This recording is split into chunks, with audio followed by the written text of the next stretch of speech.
Hi everyone. Next class formatting blocks of information. Sir, already మనం ప్రీవియస్గా properties మాట్లాడుకున్నాము, CSS introduction మాట్లాడుకున్నాము. So CSS ఇంట్రడక్షన్లో మనం ఒక డాట్ క్లాస్ అని చెప్పేసి కాన్సెప్ట్ మాట్లాడుకున్నాం సార్. సో అదే విధంగా ఇక్కడ ఫార్మాటింగ్ బ్లాక్స్ ఆఫ్ ఇన్ఫర్మేషన్ కూడా మినిమం కొన్ని టాపిక్స్ ఉంటాయి. అంటే ఈ ఫార్మాటింగ్ బ్లాక్స్ ఆఫ్ ఇన్ఫర్మేషన్లో కొన్ని ట్యాగ్స్ ఉపయోగిస్తాం సార్. ఆ ట్యాగ్స్ ఎలా ఉపయోగిస్తామో అవి ఏ విధంగా యూజ్ చేస్తాం. ఫస్ట్ ఏంటంటే ఫార్మాటింగ్ బ్లాక్స్ ఆఫ్ ఇన్ఫర్మేషన్లో క్లాస్ గురించి, అంటే క్లాస్ ఏ విధంగా వర్కింగ్ అవుతుందో చూద్దాం సార్ ఒకసారి. Sir A class is the definition of set of style which can be applied your choice. So ఈ క్లాస్ అన్నది ఒక డెఫినేషన్ అండి. ఈ డెఫినేషన్ అంతా కూడా సెట్ ఆఫ్ స్టైల్స్ అన్నీ కూడా డిఫైన్ చేసుకుంటుంది. దేని మేజర్గా ఉపయోగించుకుంటుంది అంటే యువర్ చాయిస్ అండి. క్లాస్ అన్నది యువర్ చాయిస్ మీద డిపెండ్ అవుతుంది. ఈ యువర్ చాయిస్ మీద డిపెండ్ అయ్యి సెట్ ఆఫ్ స్టైల్స్ని తీసుకుంటుంది. అండ్ నెక్స్ట్ పాయింట్ చూడండి, you can define style to based on the class attribute of the HTML element. ఎలా డిఫైన్ చేస్తుంది సార్ స్టైల్ షీట్లో అంటే క్లాస్ HTML డాక్యుమెంట్ అంటే క్లాస్ అట్రిబ్యూట్ ఉపయోగించుకుని HTML ఎలిమెంట్స్లో ఉపయోగించుకుంటాం. నెక్స్ట్ ఏంటి సార్, HTML ఎలిమెంట్లో ఈ స్టైల్ ఎలా ఉపయోగిస్తాము అంటే క్లాస్ అనే అట్రిబ్యూట్ను ఉపయోగిస్తాం. And all the elements having that class will be formatted according to the defined rule. ప్రతి ఎలిమెంట్ కూడా క్లాస్ ఫార్మాట్ మీద డిపెండ్ అవుతుందండి. అండ్ తీసుకున్న ప్రతిదీ కూడా ఒక డిఫైన్డ్ రూల్ సెట్ చేసుకుంటుంది. సో ఇది ఫార్మాటింగ్ బ్లాక్స్లో క్లాస్ గురించి. సార్ ఎందుకు చెప్పాను సార్ అంటే ఈ క్లాస్ గురించి అసలు ఎందుకంటే మనం స్టైల్స్ మాట్లాడుతున్నప్పుడు కొన్ని సందర్భాల్లో కొన్ని రూల్స్ మాట్లాడుతున్నామండి. ఒకసారి అట్లా అబ్జర్వ్ చేస్తే దానికి రిలేటెడ్ ఉంటుందని చెప్పేసి టాపిక్ ఒకసారి క్లారిటీ కోసం చెప్తున్నాను. ఏంటంటే చెప్తాను, ఇప్పుడు మనం H1 అని రాస్తున్నాం సార్. ఇక్కడ నేను ఫోంట్ సైజ్ అని చెప్పేసి నేను ఎంతో కొంత సైజ్ని అయితే డిక్లేర్ చేసుకుంటున్నాను. 40 పిక్సెల్స్ అండి. లేకపోతే పారాగ్రాఫ్ అని రాస్తున్నాను సార్. టెక్స్ట్ కలర్ అని చెప్పేసి నేను ఏం చేస్తున్నానంటే బ్లూ అని ఇచ్చుకుంటున్నాను. సో ఇలా రాస్తున్నాను సార్. రాసిన తర్వాత బాడీ ఆఫ్ ద కంటెంట్ ఏదైతే ఉందో ఆ కంటెంట్లో ఏం రాస్తున్నానంటే H1 అని చెప్పేసి నేను ఏం చేస్తున్నాను, H1 అని చెప్పేసి ఇక్కడ దిస్ ఈజ్ హెడ్డింగ్ అని రాస్తున్నాను. నెక్స్ట్ పారాగ్రాఫ్ అని చెప్పేసి దిస్ ఈజ్ పారాగ్రాఫ్ అని రాస్తాను సార్. ఓకే అండి, ఇలా రాస్తాను. ఎప్పుడు సార్ నార్మల్గా స్టైల్ అనే ఒక పదం ఉపయోగించి స్టైల్ ఫార్మాట్లో ఇలా రాసుకున్నాం. సో మరి క్లాస్ అనే పైన ఎందుకు చెప్పాను సార్ అంటే ఒక స్టైల్ ఫార్మాట్లో మనం ఈ విధంగా రాసినప్పుడు అసలు మీకు ప్రాబ్లం లేదు సార్. H1లో ఏదైతే స్టైల్స్ ఇచ్చారో అంటే ఏదైతే ప్రాపర్టీస్ ఇచ్చారో ఆ ప్రాపర్టీస్ అప్లై మీకు ప్రాబ్లం కనపడుతుంది. మరి ఇక్కడ క్లాస్ ఎందుకు డిఫైన్ చేస్తున్నామంటే యువర్ చాయిస్ అని చెప్తున్నాము. అండ్ ఇది తీసుకున్న స్టైల్స్ అన్ని కూడా HTML ఎలిమెంట్స్తో తీసుకుంటామని చెప్తున్నాము. అంటే క్లాస్ అనేది ఒక అట్రిబ్యూట్ ఉపయోగించాలని చెప్తున్నాము. మరి ఇక్కడ డిఫరెన్స్ ఏంటి సార్ అంటే క్లాస్ అనేది మనం రాసినప్పుడు డాట్ క్లాస్ అని వాడతాం సార్. మెయిన్ అందుకు చెప్తున్నాను సార్, డాట్ క్లాస్ అని వాడతాం. అంటే ఇక్కడ మనం మామూలుగా H1 అని రాసుకున్నా లేకపోతే పారాగ్రాఫ్ అని రాసుకున్నా లేకపోతే బ్యాక్గ్రౌండ్ కలర్ అని రాసుకున్నా మీకు ఇబ్బంది ఏం లేదు సార్. దానికి సంబంధించిన బాడీలో కంటెంట్ రాస్తారు, కంటెంట్ తగ్గట్టుగా మీకు అవుట్పుట్ వచ్చేస్తుంది. ఇక్కడ డాట్ క్లాస్ అని రాసినప్పుడు ఎలా మారుతుంది సార్ అంటే ఇక్కడ డాట్ క్లాస్ అని రాస్తానండి. డాట్ క్లాస్ అని రాసిన తర్వాత నేను CSS డిక్లరేషన్ ఇచ్చుకున్నాను. మళ్ళీ అదే ఇంకోటి ఏం తీసుకున్నానంటే మై స్టైల్ తీసుకున్నానండి. మై స్టైల్లో కలర్ అని ఇచ్చుకుని టెక్స్ట్ ఎలిమెంట్ సెంటర్ అని ఇచ్చుకున్నాను. సో ఈ రకంగా నేను రాస్తాను సార్. అక్కడికి ఇక్కడికి డిఫరెన్స్ ఏంటి సార్, ఆ ప్రాబ్లంకి ఈ ప్రాబ్లంకి డిఫరెన్స్ ఏంటంటే స్మాల్ డిఫరెన్స్ అండి. ఎక్కడ కూడా నేను ఇంటూ పెట్టట్లేదు సార్. ఇక్కడ కేవలం డాట్ పెట్టట్లేదు, ఇక్కడ నేను డాట్ పెడతాను. అంటే CSS స్టైల్ ఉపయోగించినప్పుడు ఫార్మాటింగ్ బ్లాక్స్లో కనుక మీరు ఏదైనా యాట్రిబ్యూట్స్ తీసుకుంటున్నారు అంటే ఆ యాట్రిబ్యూట్ ముందు డాట్ పెడతారంటే అదంతా కూడా ఎందులో తీసుకుంటుంది అంటే క్లాస్ కింద తీసుకుంటుంది. యాట్రిబ్యూట్ పెట్టకపోతే మీరు రాసిన కంటెంట్ తీసుకుంటుంది. దాని క్లారిఫికేషన్ కోసం మనం ఫార్మాటింగ్ బ్లాక్స్ ఆఫ్ ఇన్ఫర్మేషన్ పెట్టుకుంటున్నాం. అర్థమవుతుందండి. మనం రాసినప్పుడు H1 అని కానీ లేకపోతే PN కానీ లేకపోతే అనదర్ వన్ ఏది పెట్టుకున్నా సరే అవన్నీ కూడా ఏమైతే యాట్రిబ్యూట్స్ అవుతాయి. కానీ ఇక్కడ యాట్రిబ్యూట్స్ ఉపయోగిస్తాం, కానీ రాసుకునే యాట్రిబ్యూట్స్కి డాట్ అన్న పదాన్ని ఉపయోగిస్తాం సార్. డాట్ అన్న పదాన్ని ఉపయోగించడం వల్ల ఇది క్లాస్ ఫైల్ తీసుకుంటుంది. చిన్న ప్రాబ్లం రాసుకుంటే మనకి క్లారిటీ వస్తుంది సార్. ఇది అర్థమవుతుంది కదా. ఇక్కడ మామూలుగా స్టైల్ అని రాస్తామండి, స్టైల్ H1 పారాగ్రాఫ్ అని బాడీ కంటెంట్ రాస్తాం. సేమ్ అదే కంటెంట్ ఇక్కడ రాస్తామండి. కానీ రాసినప్పుడు ఏంటంటే తీసుకునే అట్రిబ్యూట్ డాట్ ఆపరేట్ అప్లై చేస్తాం. రాసిన తర్వాత అప్పుడు ఏం చేంజింగ్ జరుగుతుందంటే బాడీలో కంటెంట్ మార్చుకోవడం. బాడీలో కంటెంట్ మార్చుకోవడం వల్ల చేంజెస్ అనేవి కనబడతాయి.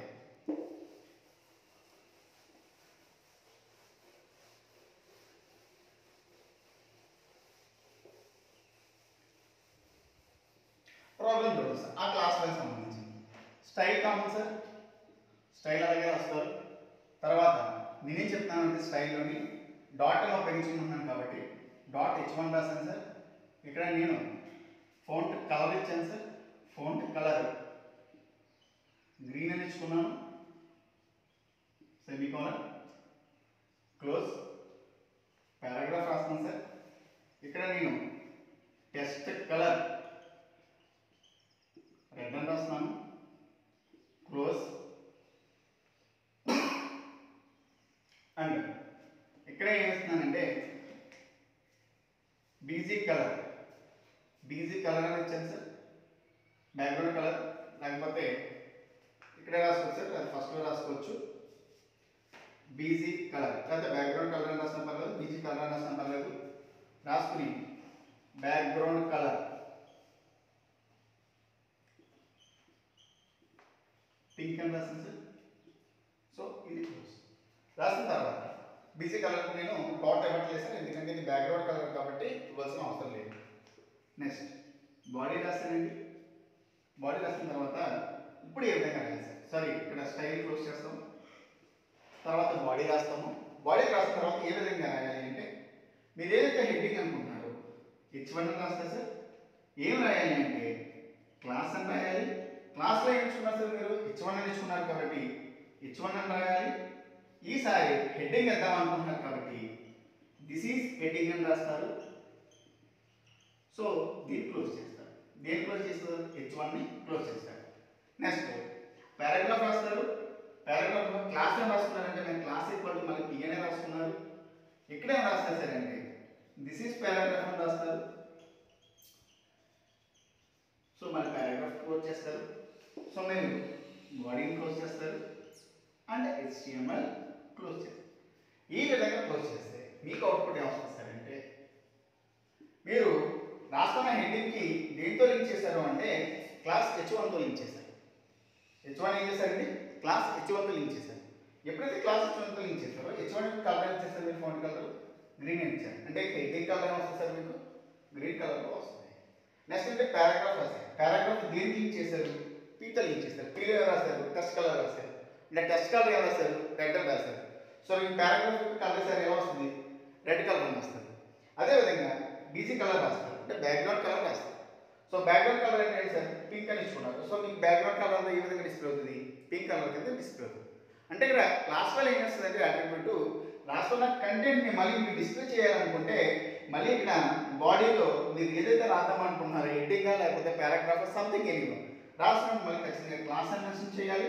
ఇక్కడ ఏదైతే మీరు అట్రిబ్యూట్ ఇచ్చుకుంటున్నారో అంటే ఏదైతే కంటెంట్ ఇచ్చుకుంటున్నారో దాన్ని మళ్ళీ లింక్ చేయాలి. దీన్ని లింక్ చేసినప్పుడు ఇక్కడ ఏదైతే ప్రాసెస్ చేశారో అంటే టెక్స్ట్ కలర్ కానీ బ్యాక్గ్రౌండ్ కలర్ కానీ లేదా డిజైన్ కానీ ఇందాక చెప్పిన అలైన్మెంట్ కానీ ఏ ఇచ్చుకున్నా సరే ఆ అలైన్మెంట్ అంతా కూడా ఇక్కడ రాసిన కంటెంట్కి అప్లై అవుతుంది. ఈ కంటెంట్కి అప్లై అయ్యి మీకు అవుట్పుట్లో మీరు దిస్ ఇస్ హెడ్డింగ్ అన్నప్పుడు ఇక్కడ ఏదైతే కలర్ ఇచ్చారో కలర్ రూపంలో వస్తుంది. దిస్ ఈజ్ పారాగ్రాఫ్ అన్నప్పుడు రెడ్ కలర్లో వస్తే రెడ్ కలర్లో వస్తుంది.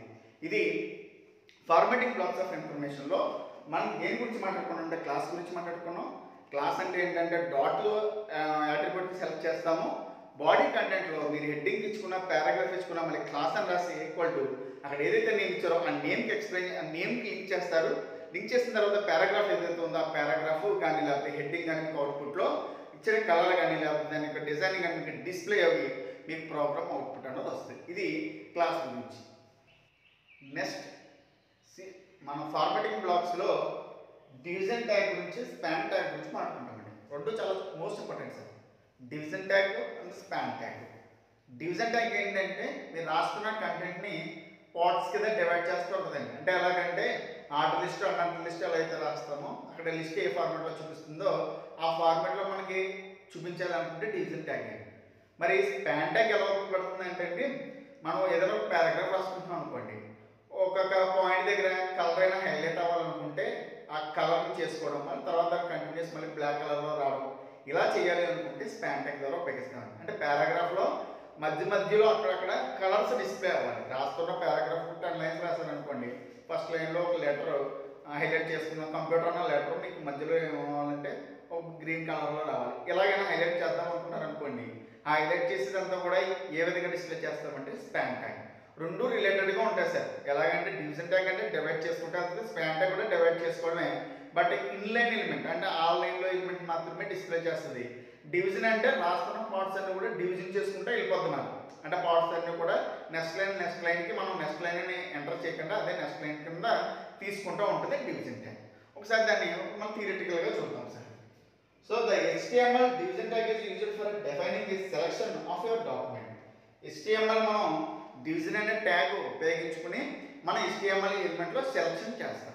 అండ్ నెక్స్ట్ లైన్ ఏం చేస్తామంటే the division element has no required attributes but both style and class are used.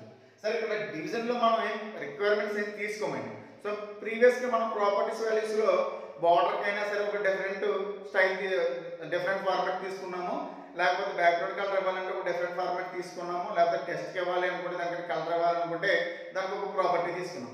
ఇక్కడ డివిజన్ ట్యాగ్లో ప్రాపర్టీస్ ఏం తీసుకోండి సార్. దేన్ని ఇంక్లూడ్ చేస్తుంది అంటే మనం CSS రాసినవి లేదా క్లాస్ రాసిన స్టైల్స్ ఏదైతే ఉన్నాయో స్టైల్స్ క్లాస్ ఈ రెండు తీసుకున్నాయి అన్నట్లతోని మనకి డివిజన్ ట్యాగ్ అనేది వర్కింగ్ అవుతుంది. అంటే పర్టికులర్గా డివిజన్ ట్యాగ్లో ఈ సింటాక్స్ ఉపయోగించాలి, ఇవి ప్రాపర్టీస్ ఉపయోగించాలని రూల్ ఏం లేదు. ఏమి ఉపయోగిస్తాం సార్ అంటే CSS అండ్ స్టైల్స్, అంటే స్టైల్స్ ఫార్మాట్లో ఉపయోగించే ప్రాపర్టీస్, క్లాస్ సంబంధించిన ప్రాపర్టీస్ని ఉపయోగించుకుని మనం డివిజన్ ట్యాగ్ అనేది ఉపయోగిస్తాం. ఫైనల్గా డివిజన్ ట్యాగ్ అన్నది ఎందుకు చెప్తానంటే డివిజన్ ట్యాగ్ అన్నది దేనికి ఉపయోగపడుతుంది అంటే మీరు రాస్తున్న కంటెంట్ని డివిజన్ చేస్తారు సార్. అంటే మనం కొన్నిసార్లు ఎడిటింగ్ పెడతా ఉంటాం కదండి, అడ్వాంటేజెస్ అని పెడతాం, దాంట్లో ఏం చేస్తుంటాం పాయింట్స్ రాస్తూ ఉంటాం, లేదా డిసడ్వాంటేజెస్ అని రాస్తాం, మళ్ళీ దాంట్లో ఏం చేస్తాం పాయింట్స్ రాస్తూ ఉంటాం. అంటే మీకు అడ్వాంటేజెస్ అనేది హెడ్డింగ్ ఒకటి హైలైట్ అవ్వాలి, దాని కింద మళ్ళీ పాయింట్స్ రాస్తున్నట్టు వరుసగా ఒక పాయింట్ తర్వాత ఒక పాయింట్ రావాలి. అలా రాసుకోవడానికి మనం ఇక్కడ ఏ ప్రాపర్టీ ఉపయోగిస్తాము అంటే డివిజన్ ట్యాగ్ అనేది ఉపయోగిస్తామండి. డివిజన్ ట్యాగ్స్ ఇంకా ఎక్కడ ఎక్కువ ఉపయోగపడతాయి సార్ అంటే లేయర్స్లో ఎక్కువ డివిజన్ ట్యాగ్ మీద డిపెండ్ అవుతాయండి. డివిజన్ ట్యాగ్ని ఉపయోగించుకునే నెక్స్ట్ లేయర్స్ కాన్సెప్ట్ వస్తుందండి. లేయర్స్ కాన్సెప్ట్లో డివిజన్ ట్యాగ్తోనే ప్రోగ్రామ్ అంతా రన్ అవుతూ ఉంటుంది. ఫస్ట్ మనం డివిజన్ ట్యాగ్ మనం ఎగ్జాంపుల్ పరంగా మాట్లాడుకుంటే సరే ఏం లేదు సార్, ఇక్కడ మన స్టైల్ ఉపయోగించమండి, HTML అని ఉంటాము, హెడ్ ఉపయోగిస్తాం సార్. సో ఇక్కడ ఏమవుతుందంటే డివిజన్ అని రాసుకుంటాము, డివిజన్ ఇక్కడ స్టైల్ అని చెప్పేసి ఇక్కడ ఏదో కలర్ ఏదో తెచ్చుకుంటాం సార్, సాలిడ్ కలర్ అనో లేకపోతే గ్రీన్ అనో ఎల్లోనో ఏదో తెచ్చుకుంటాం సార్, ఏం అప్లై అవ్వదు. తర్వాత ఇక్కడ నేను ఏం చేస్తున్నాను అంటే ఇందులో నేను ఒక పారాగ్రాఫ్ తీసుకున్నానంటే పారాగ్రాఫ్లోని లిస్ట్ ఆఫ్ ఎలిమెంట్స్ అని రాసుకున్నాను సార్, లిస్ట్ ఆఫ్ ఎలిమెంట్స్ అని రాసుకున్న తర్వాత పారాగ్రాఫ్ క్లోజ్ చేశాను. తర్వాత ఇందులో ఏం చేశానంటే నేను లిస్ట్ ఆఫ్ ఎలిమెంట్స్ రాసుకున్నాను కదండి, లేకపోతే నా లిస్ట్ ఆఫ్ ఎలిమెంట్స్ రాసుకున్నాను కదా సార్, ఈ రాసుకున్న దాంట్లో నేను ఏం చేశాను సార్ అంటే నేను అనార్డర్ లిస్ట్ తీసుకున్నాను. అనార్డర్ లిస్ట్ అంటే మళ్ళీ ఏం రాసుకున్నాను సార్, లిస్ట్ అని రాసి BSc list close, next list బేకామ్ అని రాసుకుని అనార్డర్ లిస్ట్ క్లోజ్ చేశాను. తర్వాత నేను ఏం చేశాను డివిజన్ రాశాను కాబట్టి డివిజన్ క్లోజ్ చేశాను. ఆటోమేటిక్గా ఇక్కడ బాడీ రాయాలి సార్, బాడీ రాయలేదు. సో బాడీ రాసి ఫైనల్గా నేను బాడీని క్లోజ్ చేస్తున్నాను. సో ఈసారి మీకు అవుట్పుట్ ఏ విధంగా డిస్ప్లే అవుతుంది అంటే ఎలా వస్తుంది సార్ అంటే లిస్ట్ ఆఫ్ ఎలిమెంట్స్ అని వచ్చి తర్వాత లైన్లో బిఎస్సి, తర్వాత లైన్లో బేకామ్. అంటే ఈ విధంగా మీకు ఏమవుతుందంటే వెబ్ పేజ్ డివిజన్ అయిపోతుంది సార్. అంటే డిఫరెంట్గా డివిజన్ అయిపోతుంది. ఏమొస్తుంది సార్ మళ్ళీ HTML హెడ్ బాడీ కామన్. నేను డివిజన్ స్టైల్ అని చెప్పేసి గ్రీన్ అని రాసుకున్నాను. అంటే మీకు ఏం కనిపిస్తుందంటే ఈ డివిజన్ గ్రీన్ అని రాస్తే బ్యాక్గ్రౌండ్ అంటే మీరు ఏదైతే కంటెంట్ రాస్తారో ఆ కంటెంట్ అంతా గ్రీన్ కలర్లో కనిపిస్తూ ఉంటుంది అన్నమాట. సో తర్వాత నేను అందులో ఏం రాస్తాను సార్ అనార్డర్ లిస్ట్ అనేది రాస్తాను. అనార్డర్ లిస్ట్ ఏం రాస్తాను, లిస్ట్ బిఎస్ఏ తీసుకున్నాను, లిస్ట్ బేకమ్ అని తీసుకున్నాను. సో ఈ రెండు రాసుకుని నేను అనార్డర్ లిస్ట్ క్లోజ్ చేశాను, డివిజన్ క్లోజ్ చేశాను. ఫైనల్గా ఇలా ప్రోగ్రామ్స్ అవుట్పుట్ ఎలా వస్తుంది, నేను list of elements BSc Beckham అని వస్తుంది. సో ఈ విధంగా మనం డివిజన్ ట్యాగ్ అనేది ఉపయోగిస్తాం. At the same span tag ఏం చెప్తానంటే నేను స్పాన్ ట్యాగ్ అనేది ఇన్లైన్ కంటెంట్ అని చెప్తాను. అంటే ఒక పారాగ్రాఫ్ కనుక రాసుకుంటే మీరు మినిమం ఒక 2 లైన్స్ కానీ 3 లైన్స్ కానీ లేదా నెంబర్ ఆఫ్ లైన్స్ కానీ మీరు కనుక ఒక పారాగ్రాఫ్ రాసుకుంటే మధ్యలో అక్కడక్కడ కలర్స్తో అయినా హైలైట్ అవ్వాలి అనుకుంటే మనం స్పాన్ ట్యాగ్ అన్నది ఉపయోగిస్తాం. సో ఎలా ఉపయోగిస్తామో చూడండి. సెంటెన్స్ చెప్పేస్తాను డైరెక్ట్గా, మీకు రాసే విధానం చెప్పేస్తాను. పారాగ్రాఫ్ స్టార్ట్ చేస్తారు, స్టార్ట్ అయింది, దిస్ ఈజ్ అని రాశారు, తర్వాత స్పాన్ స్టైల్ కలర్ రెడ్ అని ఇచ్చారు, తర్వాత రెడ్ అని రాశారు. ఓకేనండి, అప్పుడు చేస్తారు రెడ్ అని రాశారు, స్పాన్ క్లోజ్ చేశారు. నెక్స్ట్ వన్ అండ్ మళ్ళీ ఏం రాశారు, దిస్ ఈజ్ అని రాశారు. మళ్ళీ ఏం చేశారంటే స్పాన్ స్టైల్ కలర్ గ్రీన్ అని రాశారు, గ్రీన్ అని వచ్చింది. అంటే మీరు ఏం రాశారంటే ఫైనల్గా పారాగ్రాఫ్ దిస్ ఈజ్ రెడ్ అని రాశారు, తర్వాత అంటని పెట్టి దిస్ ఈజ్ గ్రీన్ అని రాశారు. సో ఇలా మీకు పారాగ్రాఫ్ యొక్క అవుట్పుట్ రాశారు. రాసినప్పుడు ఇక్కడ మీరు ఏమి ఇచ్చారంటే స్టైల్ కలర్ రెడ్ దేనికి ఇచ్చారు, రెడ్కి ఇచ్చారు. సో అటెంటికి సార్ ఇది రెడ్ అన్నది రెడ్ కలర్లో డిస్ప్లే అవుతుంది, దిస్ ఈజ్ అన్నది మళ్ళీ బ్లాక్ కలర్లోనే ఉంటుంది, మళ్ళీ అండర్ కూడా బ్లాక్ కలర్లో ఉంటుంది, దిస్ ఈజ్ కూడా మళ్ళీ బ్లాక్ కలర్లోనే ఉంటుంది. తర్వాత స్పాన్ స్టైల్ మళ్ళీ దేనికి ఇచ్చుకున్నారంటే గ్రీన్ అని ఇచ్చుకున్నారు. అంటే సార్ దీని స్టైల్ దేనికి మారుతుంది అంటే మళ్ళీ గ్రీన్ అన్న పదానికి గ్రీన్ లెటర్ కనబడుతుంది అన్నమాట. అలాగా రాస్తున్న పారాగ్రాఫ్లో ఎక్కడన్నా ఒక వర్డ్ కనుక కలర్ అనేది ఇచ్చుకోవాలి అనుకుంటే మనం ఏ ట్యాగ్ ఉపయోగిస్తామంటే స్పాన్ ట్యాగ్ అని ఉపయోగిస్తాం. సో డివిజన్ ట్యాగ్ అన్నది ఎంటైర్ మీకు ఎలిమెంట్స్ని రిక్వైర్ చేసుకున్న యాట్రిబ్యూట్ని ఎలిమెంట్స్ని ఉపయోగించి రాసుకుంటుందండి.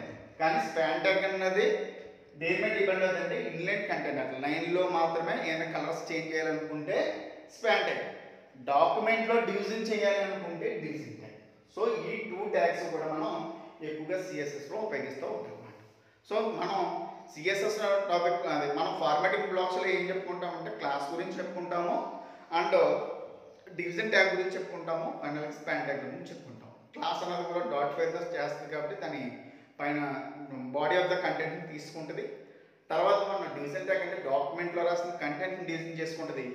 లాస్ట్ వన్ స్పాన్ ట్యాగ్ అంటే ఇన్లైన్ కంటైనర్ లైన్లో ఏదైనా రాస్తుంటే దాని కలర్స్ అయినా చేంజ్ చేసుకోవాలనుకుంటే మనం స్పాన్ ట్యాగ్ అంటే రాస్తాం, పారాగ్రాఫ్లో రాస్తుంటాం. దీనికి మళ్ళీ బాడీలో స్టైల్లో ఏ ఫార్మాట్ ఇవ్వం. సో డివిజన్ ట్యాగ్ అంటే స్పాన్ ట్యాగ్ టాపిక్ ఇది. యూనిట్ 2లో లాస్ట్ టాపిక్ లేయర్స్, చాలా మోస్ట్ ఇంపార్టెంట్ టాపిక్ అండి లేయర్స్. సో అంటే మీరు ఫోటోషాప్లో దీని గురించి ఐడియా ఉండొచ్చు. ఫస్ట్ సెమిస్టర్లో ఫోటోషాప్లో లేయర్స్ అనే కాన్సెప్ట్ వస్తుందండి. మనం అక్కడ ఏ ప్రాసెస్ చేసినా సరే, అక్కడ ఏ ఎడిటింగ్ చేసినా ఇమేజ్ని కానీ లేదా మీరు ఏదైనా డిజైన్ చేసినప్పుడు ఎడిటింగ్ చేసినా ప్రతి డిజైనింగ్ కూడా ఒక కొత్త లేయర్ని తీసుకుంటుంది. మరి ఇక్కడ ఎలా వర్కింగ్ అవుతుంది సార్ అంటే సిఎస్ఎస్లో మీరు రాస్తున్నప్పుడు చూడండి సార్, మనకే కొన్నిసార్లు వెబ్ పేజ్ ఏదైనా చూస్తున్నప్పుడు లెటర్ ఫార్మాట్ యొక్క కలర్ ఒకలా ఉంటుంది, బ్యాక్గ్రౌండ్ కలర్ ఒకలా ఉంటుంది, మధ్యలో ఏదైనా ఐకాన్స్ కింద డిస్ప్లే అవుతూ ఉంటే దాని యొక్క లెటర్ ఫార్మాట్ ఒకలా ఉంటుంది.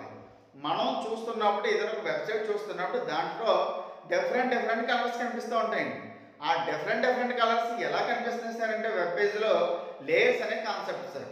అంటే ఇక్కడ మనకి ఎప్పుడు కూడా లేయర్స్ కాన్సెప్ట్లో ఏ విధంగా ఉంటుంది అంటే 3 కలర్స్ మెయింటైన్ చేసుకుంటాం, బ్యాక్ అండ్ ఫ్రంట్ అండ్ లేకపోతే మీకు డిస్ప్లే ఎలిమెంట్, డిస్ప్లే స్క్రీన్. ఈ 3 మనం తీసుకుంటే లేయర్స్లో 3 కూడా డిఫరెంట్ కలర్స్ కింద మనం డిస్ప్లే చేయడానికి అవకాశం ఉంది. ఇంకొక రకంగా చెప్పండి 3D యానిమేషన్ ఉంటుందండి. 3D యానిమేషన్ ఏంటి సార్, డిఫరెంట్ కలర్స్ కనిపిస్తాయి. 3Dగా ఒక యానిమేషన్ ఏదైనా చేసినప్పుడు దాంట్లో డిఫరెంట్ కలర్స్ అన్ని కూడా మనకి డిస్ప్లే చేయడం జరుగుతుంది. సో అదేవిధంగా ఇక్కడ కూడా సిఎస్ఎస్ మనం ఉపయోగించినప్పుడు ఈ డిఫరెంట్ స్టైల్స్లో మనం లేయర్ కాన్సెప్ట్ కూడా చాలా మేజర్ అడ్వాంటేజ్గా మాట్లాడుకుంటాం. దీని నుంచి వెబ్ పేజ్ యొక్క కలర్స్ డిఫరెంట్ స్టైల్స్ని మనం చేంజ్ చేసుకోవచ్చు. అంటే ఒక వెబ్ పేజ్లో నెంబర్ ఆఫ్ కలర్స్ని మనం డిస్ప్లే చేసుకునే అవకాశం అంతా కూడా దేని నుంచి వస్తుంది అంటే లేయర్స్ అనే కాన్సెప్ట్ నుంచి వస్తుంది. సో లేయర్స్ ఎలా వర్కింగ్ అవుతున్నాయో చూద్దాం. So HTML layer tag is used to position and animate elements in a page. ఒక పేజ్లో మనం ఒక లేయర్ను ఉపయోగించడం వల్ల దాని యొక్క పొజిషన్ అండ్ యానిమేషన్ ఈ 2 ఎలిమెంట్స్ని మనం యూజ్ చేసుకునేది ఏ ట్యాగ్ ద్వారా యూజ్ చేసుకుంటాము అంటే లేయర్ ట్యాగ్ ద్వారా ఉపయోగించుకుంటాము. దేని బేస్ చేసుకుని అంటే వెబ్ పేజ్ని బేస్ చేసుకుని, వెబ్ పేజ్లో మీరు ఏదైనా పొజిషన్ కానీ దాని యొక్క యానిమేషన్ కానీ మీకు డిస్ప్లే అవ్వాలి అనుకుంటే లేయర్ ట్యాగ్ అన్నది ఉపయోగిస్తారు. And A layer can be thought of as a separate document that resides on the top of the main one all existing with one window. సరే ఇక్కడ కలర్స్ వస్తాయని చెప్తున్నాను, ఓకే. ఈ కలర్స్ అన్నీ కూడా ఏ విధంగా వస్తాయని చెప్తున్నాను అంటే డిఫరెంట్ కలర్స్ అన్నాను కాబట్టి డిఫరెంట్ వెబ్ పేజెస్ ఓపెన్ అవుతాయండి, ఓపెన్ అవ్వండి. ఒక వెబ్ పేజ్లోనే మల్టిపుల్ కలర్స్ మనం డిస్ప్లే చేసుకునే కెపాసిటీ దేని ద్వారా ఉంది అంటే లేయర్స్ ద్వారా ఉందండి. సెకండ్ పాయింట్కి మీనింగ్ అదే. అంటే వెబ్ పేజ్లో కలర్స్ మనం చేంజ్ చేస్తున్నప్పుడు number of web pages open అవ్వండి, ఒక వెబ్ పేజ్లోనే డిఫరెంట్ కలర్స్ మనం చూడడానికి వీలుగా ఉంటుంది.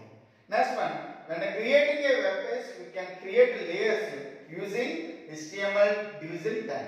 మనం క్రియేటింగ్ చేస్తున్నప్పుడు వెబ్ పేజ్ క్రియేట్ చేస్తున్నప్పుడు లేయర్స్ ఉపయోగించి మేజర్గా ఏ ట్యాగ్ ఉపయోగిస్తామని చెప్తున్నామండి, డివిజన్ ట్యాగ్ అనేది ఉపయోగిస్తూ ఉంటాం. ఇక్కడ డివిజన్ ట్యాగ్ ద్వారా మనకి HTML లేయర్స్ అనేది ఈజీగా మనకే యూజ్ అవుతుంది అన్నమాట.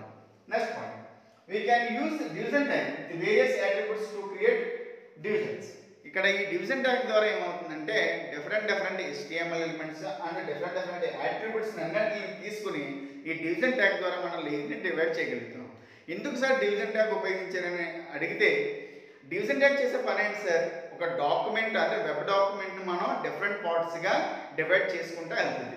సేమ్ అదేవిధంగా ఇక్కడ కలర్ కూడా రావాలంటే ఏ రావాలి అంటే మల్టిపుల్ కలర్స్ వస్తాయంటున్నాం కాబట్టి ఖచ్చితంగా వెబ్ పేజ్ ఏమవ్వాలి, 3-4 కలర్స్ కింద డివిజన్ అవ్వాలి. అంటే 3-4 కలర్స్ కింద డివిజన్ అవ్వాలి అంటే ఒక స్క్రీన్ ఒక A4 షీట్ ఉందనుకోండి, ఒక 4 కలర్స్ అంటే ఎలా వస్తాయి సార్, 4 కార్నర్స్ వస్తాయి. సేమ్ అదేవిధంగా ఇక్కడ కూడా వెబ్ పేజ్ అనేది 4 పార్ట్స్ కింద డివైడ్ 4 or 5 పార్ట్స్ ఆ డిఫరెంట్ కలర్స్ రావాలి కాబట్టి కలర్స్ అనేవి డివిజన్ అవ్వాలి కాబట్టి పర్టికులర్ పార్ట్కి కలర్ అన్నది ఉండాలి కాబట్టి ఇక్కడ డివిజన్ ట్యాగ్ అనేది ఎక్కువ యూజ్ చేసుకోవడం జరుగుతుంది.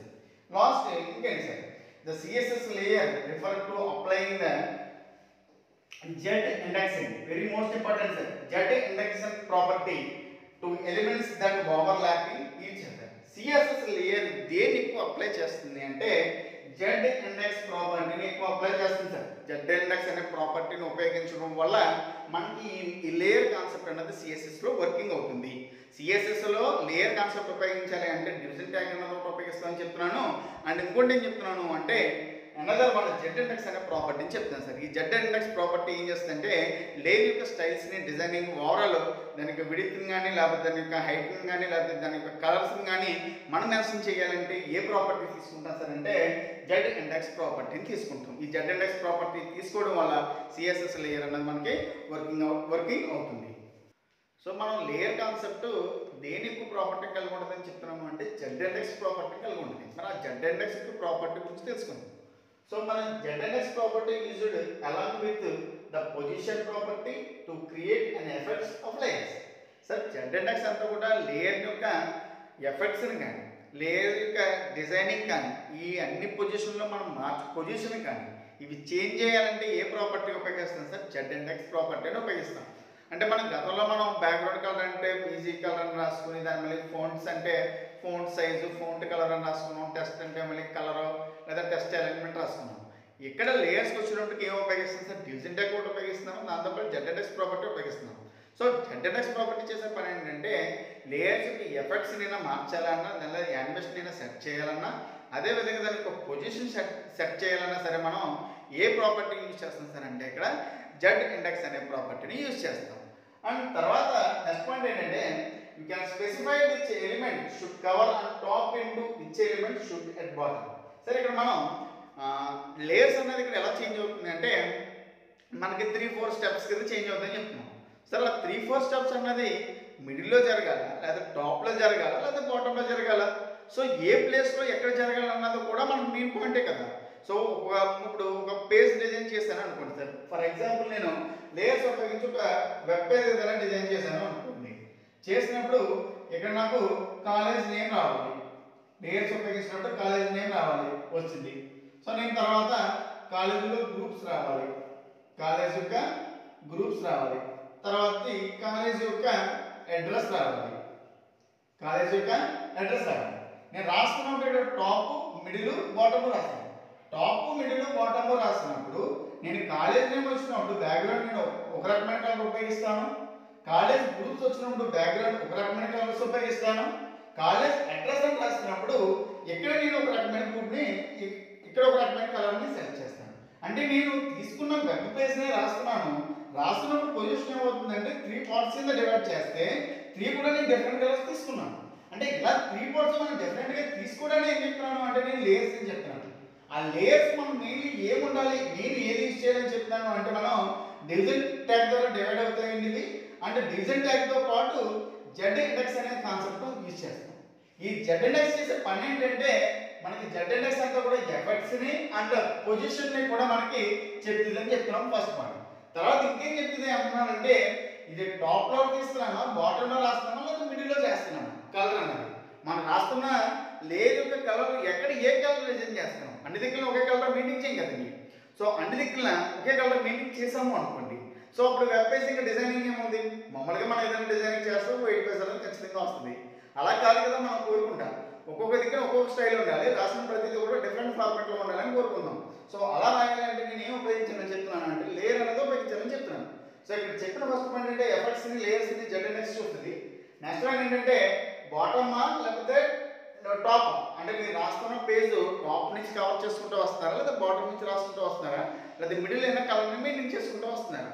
సో ఈ విధంగా మనం దేని ఉపయోగిస్తాం సార్, ఈ 2 పాయింట్స్ చేస్తున్నామంటే దేని ఉపయోగిస్తున్నాం, జెడ్ ఇండెక్స్ అనే ప్రాపర్టీ ద్వారా ఉపయోగిస్తున్నాం. అనేది మనం చూడండి, ఈ Z index property can help you to create more complex web page layouts. ఈ జెడ్ ఇండెక్స్ ఇంకేం చేస్తుంది సార్ అంటే వెబ్ పేజెస్, మోర్ వెబ్ పేజెస్ని మనం క్రియేట్ చేయాలన్నా లేకపోతే దాన్ని కాంప్లెక్స్గా డిజైన్ చేయాలన్నా కూడా మనకి ఏం ఉపయోగపడుతుంది సార్ అంటే జెడ్ ఇండెక్స్ అనే ప్రాపర్టీ మనకు ఉపయోగపడుతుంది. అంటే జెడ్ ఇండెక్స్ ప్రాపర్టీ అంతా కూడా దేని మేజర్గా తీసుకుంటుంది, వెబ్ పేజ్ యొక్క లేఅవుట్స్ని, వెబ్ పేజ్ యొక్క లేఅవుట్స్ని అండ్ మోర్ కాంప్లెక్స్ అండ్ మనకు మల్టిపుల్ మనం వెబ్ పేజెస్ అయినా క్రియేట్ చేసినప్పుడు దాని యొక్క డిజైనింగ్ కూడా మనం ఏం ఉపయోగిస్తుంది సార్ అంటే జెడ్ ఇండెక్స్ అనే కాన్సెప్ట్ను ఉపయోగిస్తాం. అండ్ ఈ జెడ్ ఇండెక్స్ అంటే ఏంటో తెలియాలి కదా, అసలు జెడ్ ఇండెక్స్ అంటారు, అసలు జెడ్ ఇండెక్స్ చేసే పని ఏంటో తెలియాలిగా. ఫస్ట్ది జెడ్ ఇండెక్స్ ఎన్ అంటాడండి, తర్వాత పొజిషను, తర్వాత లెఫ్ట్ ఎన్ అంటాడు, రైట్ ఎన్ అంటాడు, విడ్త్ ఎన్ అంటాడు, హైట్ ఎన్ అంటాడు సార్. సరే ఎన్ అన్నాడు, ఎన్ అంటే ఏదో కాదు సార్. ఎన్ అంటే ఏంటంటే మీరు తీసుకుంటే లెఫ్ట్ అంటే దానికి ఒక పిక్సెల్ ఉంటుందండి, రైట్ అంటే పిక్సెల్ ఉంటుంది, విడ్త్ అంటే దానికి ఒక లెంత్ ఉంటుంది, హైట్ అంటే ఒక లెంత్ ఉంటుంది. ఇక్కడ పొజిషన్ చెప్తున్నాం సార్, అది మనం ప్రీవియస్గా చెప్పుకుంటున్నాం సార్. జెడ్ ఇండెక్స్ ప్రాపర్టీ అంతా కూడా దేనిపై డిపెండ్ అవుతుందని చెప్తున్నామంటే పొజిషన్ గురించి మాట్లాడుతున్నాం సార్. ఖచ్చితంగా పొజిషన్ అనేది మెయింటైన్ అయి ఉండాలని చెప్తున్నాను. సో అటువంటి పొజిషన్ చెప్తున్నప్పుడు జెడ్ ఇండెక్స్ ఎన్ గురించి మాట్లాడతాను. జెడ్ ఇండెక్స్ ఎన్ చేసే పని ఏంటంటే బ్యాక్గ్రౌండ్ యొక్క కలర్స్ నేను డిజైన్ చేయాలి అనుకుంటే బ్యాక్గ్రౌండ్ కలర్ అంతా కూడా ప్రాపర్టీ, బ్యాక్గ్రౌండ్ కలర్ అంతా కూడా మేము హైలైట్ చేసి బ్యాక్గ్రౌండ్ కలర్ అంతా మీకు కనిపించేదంతా కూడా దేనికి చెప్తాను సార్ అంటే జెడ్ ఇండెక్స్ అని నేను చెప్తున్నాను సార్. అంటే ఒక 3 స్టెప్స్ కింద కలర్స్ తీసుకున్నాం అనుకోండి, ఒక 3 కలర్లు రావాలి అన్నాను అనుకోండి, ఫస్ట్ నేను దేని ప్రాపర్టీని మెన్షన్ చేస్తానంటే జెడ్ ఇండెక్స్ అనే ప్రాపర్టీని మెన్షన్ చేస్తాను. ఇది ఫస్ట్ దేని హైలైట్ చేస్తుంది అంటే బ్యాక్గ్రౌండ్ కలర్ని హైలైట్ చేస్తుంది. మీకు ఏ విధంగా రావాలి సార్, బ్యాక్గ్రౌండ్ రావాలి, టాప్ రావాలి, లేకపోతే మీకు బాటంలోనే రావాలి. సో 3 స్టెప్స్ కింద కలర్ రావాలనుకున్నప్పుడు నేను బ్యాక్గ్రౌండ్ కలర్స్ని హైలైట్ చేసుకోవాలనుకుంటే జెడ్ ఇండెక్స్ అనే ప్రాపర్టీని ఉపయోగిస్తాను. ఇక్కడ ఇంకేం చేస్తారు సార్ అంటే డివిజన్ ట్యాగ్ అనేది ఎక్కువ ఉపయోగపడుతుంది ఇక్కడ జెడ్ ఇండెక్స్ లో. అందుకని డివిజన్ చేయాలి కదా కలర్స్ని, పర్టికులర్ ప్లేస్ నుంచి పర్టికులర్ ప్లేస్ వరకు ఈ కలర్ ఉండాలని డిజైన్ చేయాలి కదా. సో అలా చేయాలి అనుకుంటే జెడ్ ఇండెక్స్ అనే ప్రాపర్టీ ఉపయోగిస్తుంది సార్. సార్ పొజిషన్ అన్న లెఫ్ట్ రైట్ విడ్త్ హైట్ అన్న, ఫస్ట్ పొజిషన్ చూస్తుంది సార్. ఎబ్సల్యూట్ అండ్ రిలేషన్ అంటారు సార్. పొజిషన్ అన్న పదం ఎందుకు ఉపయోగపెడతాను అంటే మనకు ఒక వెబ్ పేజ్ అనేది ఇలా డిస్ప్లే అవుతుంది. ఎప్పుడు పొజిషన్ అనేది ఏంటంటే మీరు టాప్ నుంచి ఎంత లెంత్లో మీరు కలర్ మెయింటైన్ చేస్తున్నారు, అంటే పేజ్ మొత్తం కలర్ ఉండాలా, లేదా ఈ పర్టికులర్ ప్లేస్లో మాత్రమే కలర్ మెయింటైన్ ఉండాలి, లేదు పేజ్ ఇలాగా పార్ట్స్ని తీసుకుంటే ఈ పేజ్ మొత్తం ఉండాలి, లేకపోతే లేదు ఓన్లీ ఈ కార్నర్లో మాత్రమే ఉండాలి. అంటే లెఫ్ట్ కార్నర్ నుంచి స్టార్ట్ అవుతున్నప్పుడు, అంటే మన పేజ్ మనం చూస్తున్నప్పుడు లెఫ్ట్ కార్నర్ నుంచి స్టార్ట్ అవుతుందండి. ఆ లెఫ్ట్ కార్నర్ నుంచి ఎంత లెంత్లో మీకు కలర్ అన్నది మెయింటైన్ అవ్వాలి, లేదా ఎంత కలర్ క్యాన్వాస్ అన్నది సెట్ అవ్వాలి అని చెప్పుకునేది ఎక్కడ సార్ అంటే పొజిషన్ సార్. అంటే యాక్చువల్గా అయిన పదం వాడుతుంది ఎక్కడి నుంచి దీన్ని కూడా ఫిక్సెల్స్తో మనం మెన్షన్ చేస్తాం. అదేవిధంగా left right or width or height sir. Left right same position ఎక్కడి నుంచి స్టార్ట్ చేయాలో చెప్తారు. సో అది లెఫ్ట్లో ఎక్కడి నుంచి ఎంత లెంత్లో స్టార్ట్ అవ్వాలి, ఎంత మెయింటైన్ చేయాలి, రైట్లో ఎంత లెంత్ వరకు ఉండాలని చెప్పుకోవడానికి మనం ఈ 2 ప్రాపర్టీస్ వాడతామండి. Last width and height sir. Width height అంటే ఇందాక మీకు ఆల్రెడీ వెబ్ పేజ్ చేసేసి మళ్ళీ వేస్తాను ఒకసారి. సో నేను ఫస్ట్ది ఇదే లైన్ కావాలనుకుంటున్నాను, తర్వాత కొద్దిగా లెంత్ మెన్షన్ చేశాను, తర్వాత ఇంకా బిగ్ మెన్షన్ చేశాను, లాస్ట్కి ఇది మిగిలింది. సో ఇదే పేజ్ నేను ఏం చేశాను, ఒక్కొక్కటి ఒక్కొక్క హైట్లో ఒక్కొక్క విడ్త్లో ఇచ్చుకున్నాను సార్. సో ఇక్కడ నేను ఏం చేయొచ్చు, మళ్ళీ దీన్ని ఒక 2 పార్ట్స్ కింద రాయొచ్చు, దీన్ని మళ్ళీ నేను ఒక 3 పార్ట్స్ కూడా విడ్త్ కింద మార్చుకోవచ్చు. సో ఈ పొజిషన్స్ మనం వెబ్ పేజ్లో మార్చుకుంటాం కాబట్టి సో మన left right width and height ఇచ్చుకుంటాం సార్. సో ఈ విధంగా మనకి లేయర్స్ కాన్సెప్ట్ అనేది వర్కింగ్ అవుతుంది. లేయర్స్ ఎందుకు సార్ ఉపయోగపడుతుంది? యానిమేషన్ చేయడానికి. ఫస్ట్ ఆఫ్ ఆల్ లేయర్స్ ఎందుకు సార్? యానిమేషన్స్. సో ఇది ఏ విధంగా అంటే మల్టిపుల్ కలర్స్ని మనకు ఒకే వెబ్ పేజ్ మీద చూపించడానికి లేయర్స్ ఉపయోగపడతాయి సార్. సో లేయర్స్ ఉపయోగించాలంటే ఏ ట్యాగ్ ఉపయోగించాలి? డివిజన్ ట్యాగ్ అనేది ఉపయోగించాలి. సో ఈ డివిజన్ ట్యాగ్తో పాటు ఇంకేం ఉపయోగిస్తాం సార్? మనం ZX అనే కాన్సెప్ట్ ఉపయోగిస్తాం.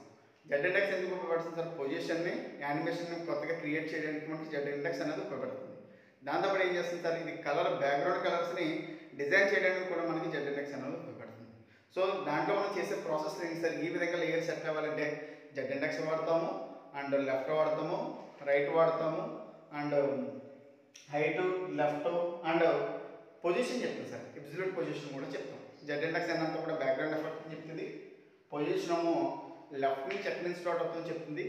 అండ్ లెఫ్ట్ కానీ రైట్ కానీ విడ్త్ కానీ హైట్ కానీ దాని లెంత్ని మెన్షన్ తీసుకుని వెబ్ పేజ్ చెప్పడం జరుగుతుంది. సో ఈ విధంగా మీకు ఈ లేయర్స్ కాన్సెప్ట్ చెప్తాం. దీని మీద చిన్న ప్రాబ్లం రాసుకుందాం. సో లేయర్స్కి చిన్న example. First HTML common sir, head common, style. First నేను ఏం చేశానంటే డివిజన్ ట్యాగ్లో నేను ఆల్రెడీ మనం ఏం చెప్పామంటే లేయర్స్ ఉపయోగించినప్పుడు position and width, height, border ఇవన్నీ గురించి చెప్పుకుంటాం. సో ఫస్ట్ నేను పొజిషన్ రిలేటివ్ అని రాసుకున్నాను, విడ్త్ 400 పిక్సెల్స్ ఇచ్చుకున్నాను, హైట్ 200 ఇచ్చుకున్నాను. బార్డర్ ఎలా ఇచ్చాను అంటే 3 పిక్సెల్స్ అండ్ రెడ్ అని ఇచ్చాను సార్. బార్డర్ అనేది ఎలా ఇచ్చాను? 3 పిక్సెల్స్ అనేది రెడ్ ఇచ్చాను. సేమ్ అదే విధంగా ఇంకొక B పొజిషన్ తీసుకున్నాను. సో B అనేది ఇంకో డివిజన్ తీసుకున్నాను.